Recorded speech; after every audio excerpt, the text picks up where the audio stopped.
السلام علیکم، کیا حال چال ہے میری بہنوں کے؟ ٹھیک ٹھاک ہیں سب؟ خیر و عافیت سے ہیں؟ تو یہاں پر جی میں تیاری کرنے لگی تھی رات کے کھانے کی، تو میں نے سوچا کہ مینیو میں آج میں بنا لیتی ہوں شامی کباب اور ساتھ میں مٹر والے رائس۔ تو آلو میں شامی کیا کر رہی ہے تو یہاں شامی میں آلو کیا کر رہا ہے، یہ ایک جو ہے وہ عالمی سوال ہے لیکن میرے ہسبینڈ کو پسند ہے تو پھر میں نے ان کی چوائس کے لیے ایڈ کر دیا۔ تو یہاں پہ میں نے بوائل کر لیا سارا کچھ، اور یہاں پہ لائٹ ٹوٹلی بند تھی، گیس ٹوٹلی بند تھی اور بہت بری حالت تھی، لیکن اس کے باوجود بھائی ہم تو مرد مجاہد ہیں، ہم نے تو بس جنگ لڑنی ہے۔ تو میں نے کہا کہ اب میں نے رکنا نہیں ہے، بنا لیتی ہوں کھانا۔ لائٹ کا کوئی پتہ نہیں ہے کہ کب آئے کب نہیں آئے، اور کافی لیٹ لائٹ آئی اور ساتھ میں گیس کا بھی ایشو چل رہا تھا۔ تو میں نے یہاں پہ یہ ساری چیزیں جو ہے بوائل کر لی تھی اور باقی بھی ساری تیاری کر رہی تھی، لیکن اندھیرے میں کچھ سمجھ ہی نہیں آ رہا تھا۔ اچھا ایک ٹپ ہے کہ جب بھی آپ شامی کباب وغیرہ بنائیں تو کبھی بھی اگر آپ نے پانی نہیں نچوڑا پیاز میں سے، مجھے لگتا ہے کہ پانی نچوڑنے سے پیاز کا ٹیسٹ جو ہوتا ہے وہ کم ہو جاتا ہے۔ تو اگر آپ نہیں نچوڑے تو آپ اس میں جب شامی کباب کا مکسچر ٹھنڈا ہو جائے اس کے بعد پھر آپ اس میں پیاز ایڈ کریں تو وہ پانی نہیں چھوڑے گا۔ اور اگر آپ کا یہ ایسے تھوڑا سا بیٹر جو ہے وہ تھک نہیں ہے تو پریشان نہیں ہوں فوراً سے اس کو، کیونکہ اگر آپ زیادہ پکانے کی کوشش کریں گے تو یہ جل جائے گا۔ اس کو تھوڑی دیر ایسے کوٹ کے تو آپ نے ہوا لگنے کے لیے چھوڑ دینا ہے، تو یہ خود بخود ڈرائی ہو جاتا ہے، کیونکہ دال جو ہے وہ بھی پانی سوکھ لیتی ہے اور اس کی وجہ سے پھر ڈرائی سا مکسچر ہو جاتا ہے۔ باقی اس کو آپ اچھے سے ٹھنڈا کر کے جب آپ اس کی ٹکیاں وغیرہ بنائیں گے تو تب اچھی بنے گی۔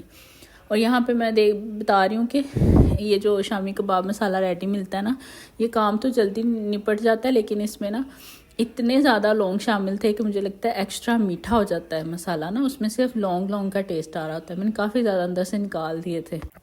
تو ریسپی کیا دینی ہے جی، ہم کون سا شیف ہے، بس جیسے میں بنا رہی تھی تو میں نے دکھا دیا۔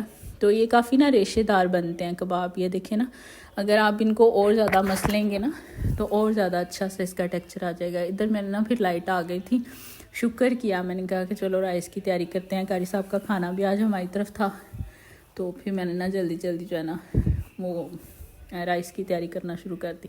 اچھا یہاں پہ میں ایک اور بات کرنا چاہ رہی تھی کہ جب کہ کوئی ایونٹ آتا ہے مطلب کوئی بھی موقع، محل شب رات ہو، شب قدر ہو، یا پھر رمضان ہو، محرم ہو، تو میلاد کا مہینہ ہو، ہماری اپنی ہی ایک بحث چھڑ جاتی ہے، اور اس بحث میں کیا ہو رہا ہوتا ہے، سنی شیعہ بریلوی مطلب جتنے بھی ہمارے فرقے ہیں وہ سب اپنے اپنے جو ہے وہ چورن بیچ رہے ہوتے ہیں، اپنی اپنی جو ہے وہ دلیلیں دے رہے ہوتے ہیں۔ تو اس میں ہم لوگ بہت سے نیکی کرنے کے موقع جو ہے میرے حساب سے گنوا دیتے ہیں۔ کیا آپ کو نیک عمل کرنے کے لیے، عبادت کرنے کے لیے کسی دن کی ضرورت ہے؟ اور اگر دن کی ضرورت نہیں ہے تو آپ اس بحث میں جاتے ہی کیوں ہیں؟ آپ سے جو نیکی کا عمل جس دن بھی ہو سکے آپ اس پہ توکل کیا کریں، خوش ہوا کریں، اللہ کا شکر ادا کیا کریں، نہ کہ ایک نئی بحث چھیڑ کے بیٹھ جائیں کہ یہ کرنا چاہیے نہیں کرنا چاہیے۔ دراصل ہم لوگ آج کے جو پچھلے دور کے ساما تھے لوگ، وہ آج کے مقرر بن گئے ہوئے، ٹھیک ہے؟ تو یہ ایک بہت خطرناک بات ہے کہ ہم سنی سنائی باتوں کو آگے ٹرانسفر کرتے رہتے ہیں۔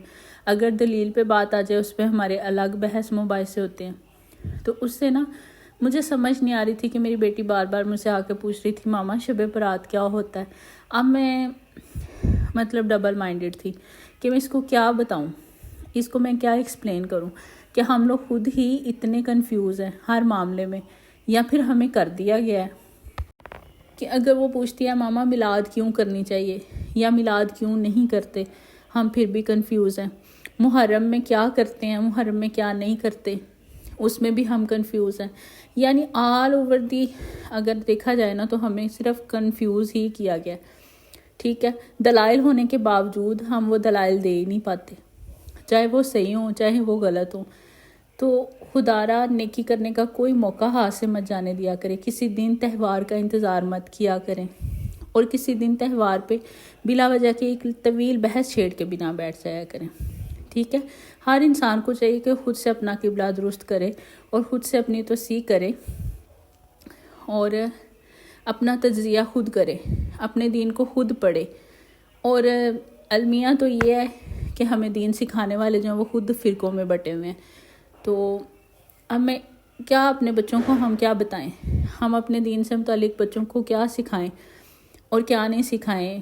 مطلب کہ اگر کوئی ہندو ہے، نعوذ باللہ یہ مثال ہی غلط ہے لیکن پھر بھی دیکھیں نا، اگر کوئی ہندو ہے تو وہ صرف بت پوج رہا ہے، ٹھیک ہے.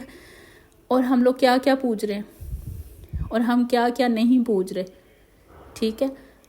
ان کا کنسیپٹ تو کم از کم ایک ہے نا، ہمارے تو کنسیپٹ ہی خراب کر دیے گئے ہوئے ہیں. ہمیں سمجھ نہیں آتی، ہم ایک اللہ کی عبادت کرتے ہوئے بھی ہزاروں شرک کے مواقع اپنے ہاتھ میں رکھتے ہیں، ٹھیک ہے. اور اوپر سے ہم اتنی بحث ایک دوسرے سے کرتے ہیں کہ اس بحث میں نیکی کرنے کا ٹائم ہی گزر جاتا ہے، ٹھیک ہے. اور ہم بلا وجہ ہی اس سارے جو ہے نا بحث و مباحثے میں پھنسے ہوئے ہیں. تو نیکی کرنے کے لیے کسی دین تہوار کا انتظار مت کریں اور نہ ہی اس معاملے میں اس بحث میں جائیں. اپنا دین سیدھا رکھیں. اللہ ایک ہے، ہمیں پیدا کرنے والا ایک ہے، ٹھیک ہے. ہمارا رسول ایک ہے، ہمارا قرآن ایک ہے، اس پہ تو کوئی دو رائے ہو ہی نہیں سکتی، ٹھیک ہے. آپ اللہ اور اس کے رسول کو تھامے رکھیں. آپ یقین کیجئے گا آپ کو کوئی فرقہ جو ہے نا وہ خراب کر ہی نہیں سکے گا. تو ہمیں یہ ٹینشن شروع ہو گئی کہ ہم تو اپنی اصلاح جیسے تیسے کر کے، یعنی ہم 90s کے بچے جو ہے نا ادھر بھی پھنسے ہوئے اور ادھر بھی پھنسے ہوئے. اور اب جو جن زی ہے بقول لوگوں کے، ان کو اب ہم کیا جواب دیں بھائی، ان کو ہم کیا سمجھائیں. تو میں تو اپنی بیٹی کو یہ کہہ رہی تھی کہ بیٹا ہمارا اللہ ایک ہے، ہمارا رسول ایک ہے، ہمارا قرآن ایک ہے، اور جو قرآن میں لکھا ہوا ہے نا آپ نے وہ سب کرنا ہے، ٹھیک ہے. اور جو ہمارے نبی پاک صلی اللہ علیہ وسلم نے فرمایا نا وہ بالکل قرآن ہے. اس ایج میں ہی میں نے اپنی بیٹی کو بتانا شروع کر دیا اور انشاءاللہ میں اسی بات پہ قائم رہوں گی. تو آپ بھی دعا کریں ہمارے لیے، اللہ تعالیٰ ہمارے لیے آسانیاں پیدا فرمائے. تو یہاں پہ آپ سے باتیں کرتے ہوئے میں نے قاری صاحب کو بھی کھانا ڈیلیور کر دیا جی، اور ایک دو گھروں میں اگر میں نے دینا تھا تو وہ بھی دے دیا. تو برکت ہوتی ہے، اس سے خوشی ملتی ہے. اس سے یہ نہیں ہے کہ کوئی اپنے گھر میں اچھا کھانا نہیں کھاتا یا پھر یہ کوئی شرک ہے، بدعت ہے. بس خوشی ملتی ہے ایک دوسرے کے ساتھ شیئرنگ کر کے. تو اس کو شیئرنگ کی نیت سے لیا کریں. یہ شب رات یا شب برات یا شب قدر کے لیے ضروری نہیں ہے.